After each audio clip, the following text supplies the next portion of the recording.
Yo, what's up, y'all? Back at y'all with another video.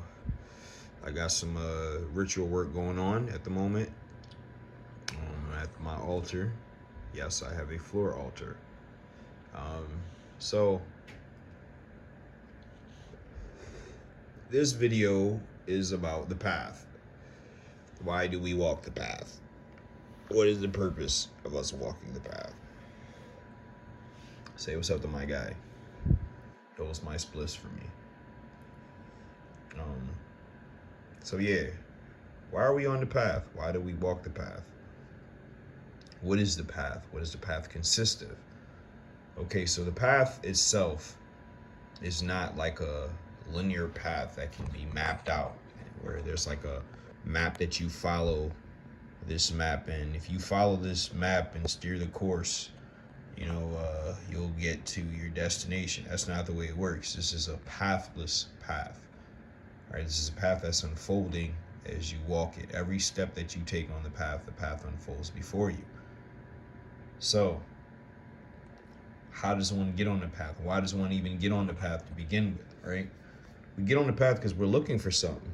I mean, if you're like me, you know, organized religion wasn't it for you. You know, some of us have walked and traversed various different religious paths, and studied these different paths. And even these paths, although we may have learned from them and grasped from them, and taken valid moral lessons from them that we can utilize and apply to everyday life, there still was something missing. Still was something more that we sought, that some desire that just wasn't fulfilled. So we delve upon the path, the occult arts, right? We delve into that and seek answers there. That's how I got on the path, right? That's a real short summary of how I got on the path. But ultimately, we're on this path because we're looking for something. We're seeking answers, clarity, answers which other spiritual practices probably didn't give us all the way. So let's talk about the right-hand path and the left-hand path. Right-hand path practices, right? Ultimately, right-hand path means seeking union and subservience to God, right? To the Godhead. You seek union with this deity, and you seek to be subservient to the deity. One seeks, if you are of the Abrahamic faiths, then you seek salvation from God, whether you call him Yahweh, or Allah subhanahu wa ta'ala. You're seeking salvation from, God, and you seek for God to save you from yourself. Now, if you're a mystic, well, first of all, a typical religious practitioner on the right-hand path seeks salvation, but those of the Abrahamic faith believe that the only way to attain salvation is through an interceder, right? You have to follow the path of an interceder, one who came before you and gave a legal, moral example, right? If you were of Judaism, this would be Moses, right? Moses was the religious pioneer for the Jews. If you are a follower of Christ, if you're a Christian, then you follow Yeshua or Emmanuel. If you are a Muslim, then you follow the example of Muhammad subhanahu wa ta'ala.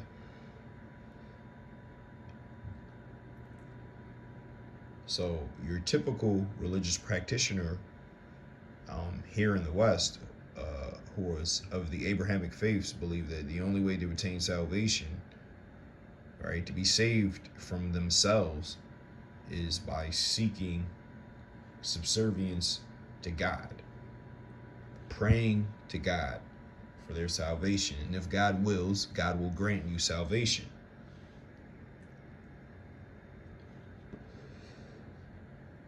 That's exoteric right-hand path in a nutshell. Now, let's talk about esoteric right-hand path, right? Esoteric right-hand path practices consist of, like what they believe is that, like a mystic seeks union with the divine. They believe they don't need an interceder, right? Or the interceder, they don't view them the way that most would, right? So they believe that ultimately they can have a personal, direct relationship with the divine. And not only that, periodically experience the divine. That is what a mystic seeks, right? That is a goal of a mystic, to seek mystic union, right? Divine union. And then you have your occultists, right? Or your occult scientists, who does seek union with the divine, but seeks to unite with the divine in order to bend reality in conformance with one's will. Right? But a lot of times you'll find that a lot of magical traditions, right, are very right-hand path oriented, right? At least most of the Western mystery traditions are right-hand path oriented, because a lot of the magical practices which are floating here in the West predominantly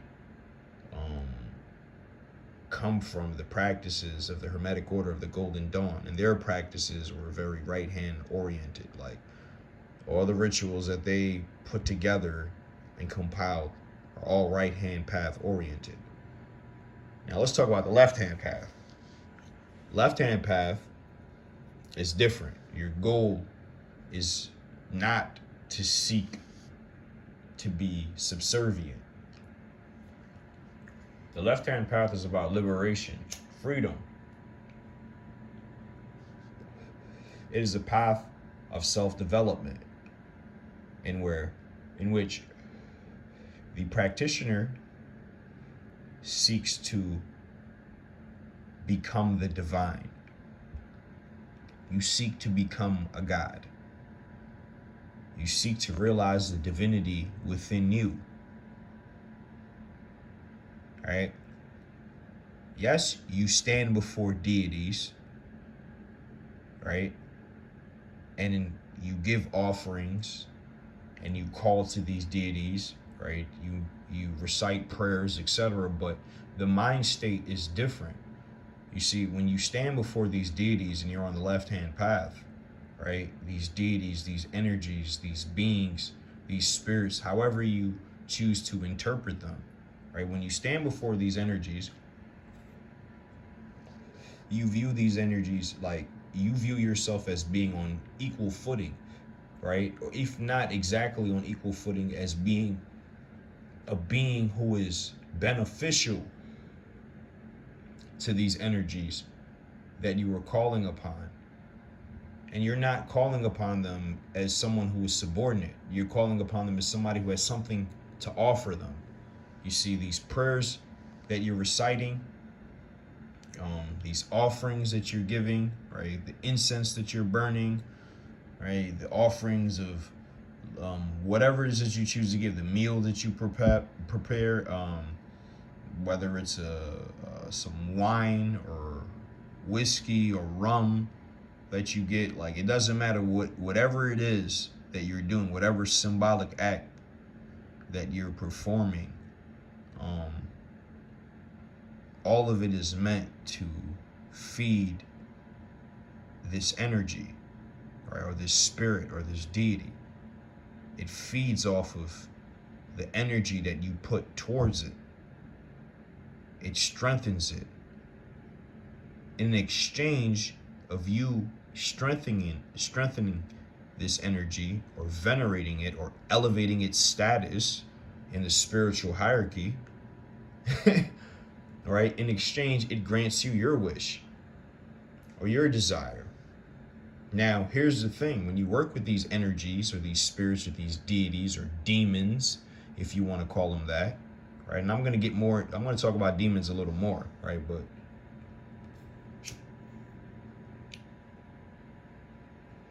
when you work with these beings, you'll find that there are lessons attached with that which they provide you. You get what you ask for, but there's more shit that comes with it oftentimes. And there are lessons attached, and you learn through these lessons, and sometimes they're painful, but ultimately you grow and you develop and you become stronger, more focused. You become more focused, less disillusionized. You know what I mean? You become aware of reality, what's real. And ultimately, these lessons make you stronger. It doesn't kill you. If it doesn't kill you, the shit makes you stronger. That's why people engage in the left-hand path. I mean, it's rough, but life's rough. This shit's a jungle,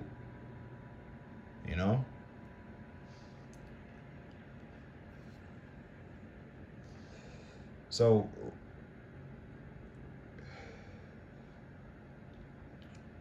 the thing about both of these paths, whether it's right-hand path or left-hand path, is no matter which path it is that you walk upon, you have to, it's not about you as an individual. Though you may think it is, even if you're on the left-hand path, it's not just about you. When you call to these spirits, to these energies, to these demons, right? If you want to call them that, right? When you call to these energies,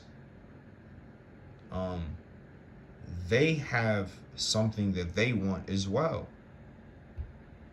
And yes, they want what's your betterment. They want for you to be elevated as well, because if you get elevated, they're elevated as well, but they have their own will.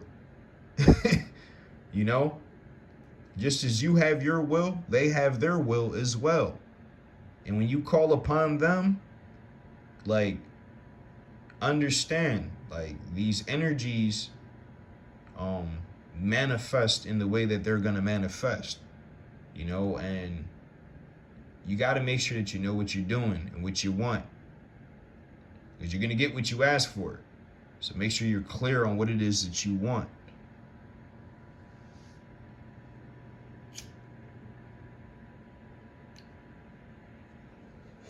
Now, let's talk about demons. The thing about demons, right, is that demons itself, there's a lot of negative stigmas associated with the term demon. Demon is a Greek term. It originates from the term daemon or daimon. Daemon spelled D-A-E-M-O-N, daimon spelled D-A-I-M-O-N. Right? Both these terms translate to divine intelligence. That is what a daemon or daimon or a demon is. And later on, the term was changed to demon, but it still has the same meaning ultimately.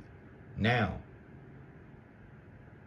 these demons, which were created by the church, right? These demons at one point were venerated and worshipped and honored as gods and goddesses by civilizations which existed and thrived long before the church existed. When the church rose to power, ultimately, um, you know, they weren't nice about it. They killed people. You either get down or you lay down. That was the rule of thumb. That's what it was. You get down or you lay down. You're a follower of Christ or you be of the devil. And you're burnt at the stake or you're drowned, and that's just what it was. You know? This happened during the fucking Inquisition. You know what I mean? This shit, like, the church did this, the Catholic Church did this. And then after the Reformation, the Protestant Reformation, this shit happened, you know, fucking Salem witch trials and all that shit, the witch hunts, and like, come on, man, like, they were burning women, because they knew how to grow crops, and they had resources.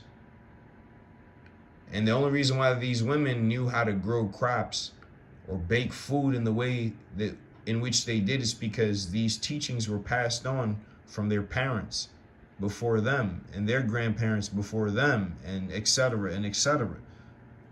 You know, so of course they know how to grow crops better than people whose family, you know, were never taught about this, especially considering the fact that a majority of the population were illiterate and ignorant. They couldn't read or write. The majority of the population were uneducated. You know what I mean? So naturally, some people will be better at doing this than others, especially considering the fact that their family, you know, was teaching these secrets to them from the beginning. So,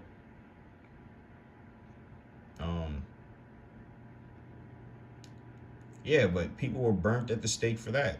People were burnt because they knew how to read and write. Oftentimes, people were falsely accused of shit, and it was only because people was jealous of them and they wanted them dead. You know what I mean? People take advantage of that fucking satanic panic hysteria. You know what I mean?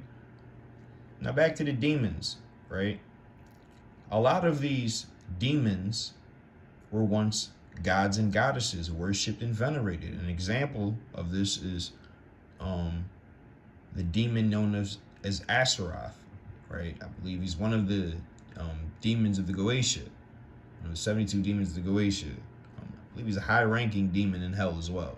But originally, this was the goddess Astarte, Sumerian goddess.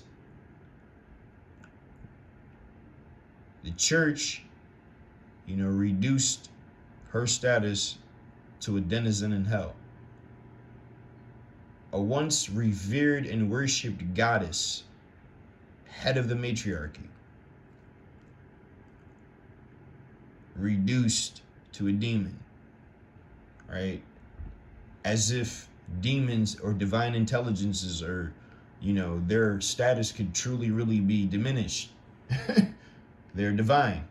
Like you're divine. These energies that I'm speaking of are just really aspects of you. Like, we're connected to these energies.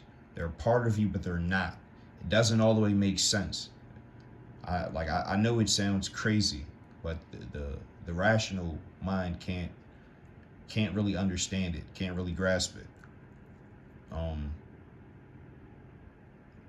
But that's why you engage in your practices. If you meditate,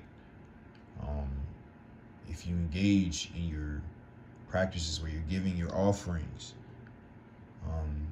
and you're cultivating and developing a relationship with spirit, you'll understand.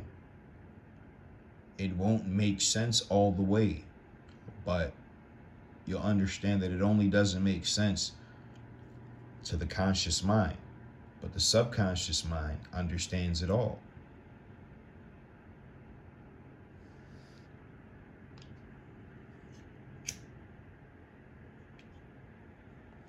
On this path, we engage in these rituals. We meditate. We pray. We give offerings, whether you're left-hand path or right-hand path, right? Ultimately, we're seeking the divine. And what is the divine? Spirit, or the subconscious. The subconscious is the womb of creation.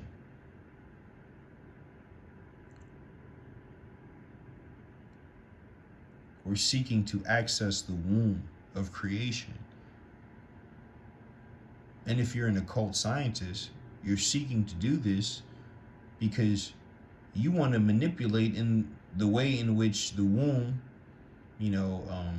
births and releases and manifests creations. You know what I mean? You want to be a part of that.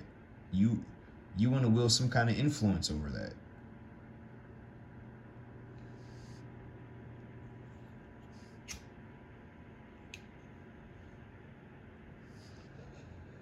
Your mind has to be open for this type of shit. This shit isn't for everybody.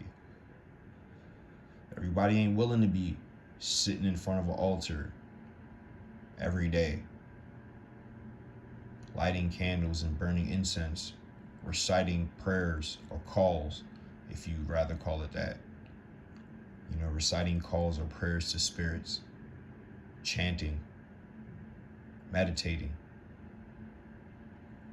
reading cards or various other omens. A lot of people don't want to do this. This isn't for everyone. This is only for a few.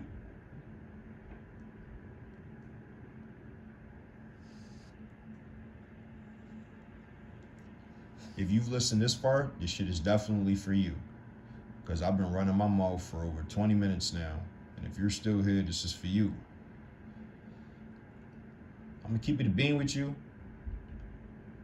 I'm still just starting on this path. But I'm learning so much. It's not easy. It's rough. You're going to face your discomforts, the things that bother you, that you really don't want to face. You're going to meet it all. You got to know what you're looking for in this. And keep that firmly in your mind.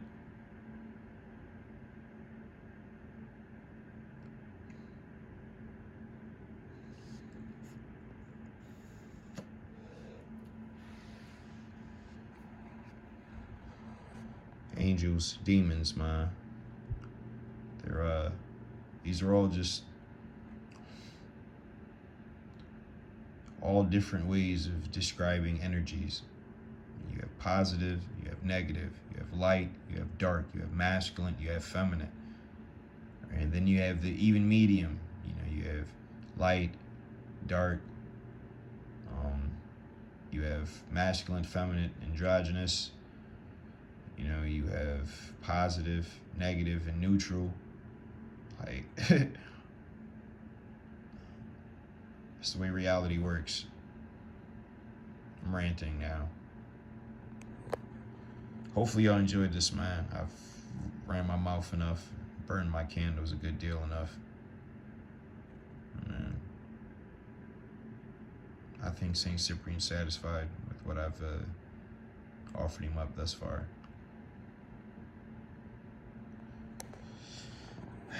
Y'all stay on the path, man. Go be easy.